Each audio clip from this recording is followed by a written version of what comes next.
రాష్ట్ర ప్రభుత్వం అవినీతిమయంగా మారిందని బీసీ సంక్షేమ సంఘం రాష్ట్ర అధ్యక్షుడు ఎర్రా సత్యనారాయణ ఆరోపించారు.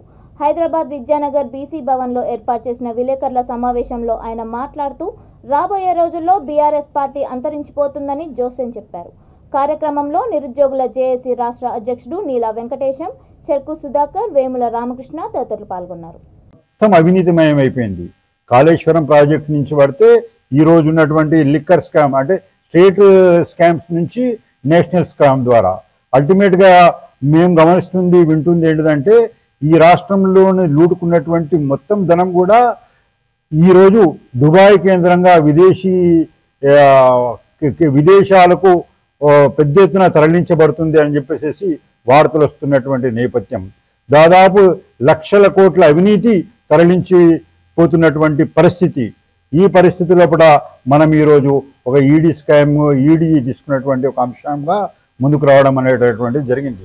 అయితే ఇక్కడ మేము ప్రశ్నిస్తున్నాం ఏంటిదంటే ఈ 8 సంవత్సరాల అవినీతి ఈరోజు కనిపిస్తున్నటువంటి అవినీతి కంటే కూడా ఈ 8 సంవత్సరాలుగా కనిపిస్తున్నటువంటి అవినీతి అనేటటువంటిది చాలా పెద్దది.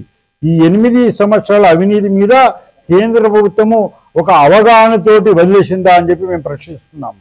కేంద్ర ప్రభుత్వానికి అవినీతి మీద ఏమాత్రం నిజాయితీ నిశ్చయం ఉంటే ఈ 8 సంవత్సరాల అవినీతి మీద కూడా ఒక శ్వేతపత్రం ప్రకటించేసి ఈ 8 సంవత్సరాల అవినీతి కూడా అన్ని అంశాలుగా కూలంకుషంగా బయటకు తీయాలని చెప్పి మేము డిమాండ్ చేస్తున్నాం. ఎందుకంటే ఒకటి అనిపిస్తుంది మనకు 2018 ఎలక్షన్స్ లోపల ఈ రాష్ట్రము దాదాపు 6,000 కోట్లు ప్రజలకు చేరవేసింది తమ ఎలక్షన్స్ గెలుపుకోవడానికి.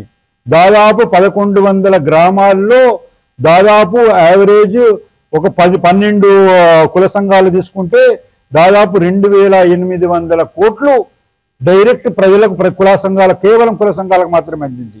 ఇంత దాన్ని ఎక్కడి నుంచి వచ్చింది? దీనికంటే పెద్ద సాక్ష్యాలు ఆధారాలు ఏం కావాలి? ప్రజల లోపల కూడా అయినటువంటిది పరిస్థితి ఇది.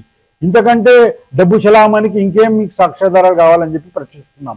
ఇంత డబ్బు ఈ ప్రభుత్వం ఎట్లా తరలించింది కనిపిస్తలేదా దర్యాప్తు సంస్థలకు అని చెప్పి ప్రశ్నిస్తున్నాం. ఇంత అవినీతి మీద మీరు ఇంతకాలం ఎందుకు మౌనం వహించారు? అన్నిట్లో కూడా కేంద్ర ప్రభుత్వ మంత్రులతో అందరం కూడా కాళేశ్వరం ఏటీఎంగా మారిందంటారు. అదేవిధంగా మిషన్ భగీరథ అనేటటువంటి దాంట్లో అవినీతి అని అంటున్నారు. ఇంతమంది మీరు అంటున్నా కానీ మీరు చర్యలు ఏం తీసుకుంటారు? ఈరోజు చర్యలు తీసుకోవడానికి ప్రభుత్వ సంస్థ ఒకటి ముందుకొస్తే ఈరోజు డిలే టాక్టిక్స్ అనేటటువంటి దాని ద్వారా విచారణ సంస్థలకు ముందుకు పోయినటువంటి విధంగా దొంగతనం అనేటటువంటి కార్యక్రమానికి మీరు ఎందుకు ముందు పడుతుంది అని చెప్పి ఈ రాష్ట్ర ప్రభుత్వాన్ని ప్రశ్నిస్తున్నాం.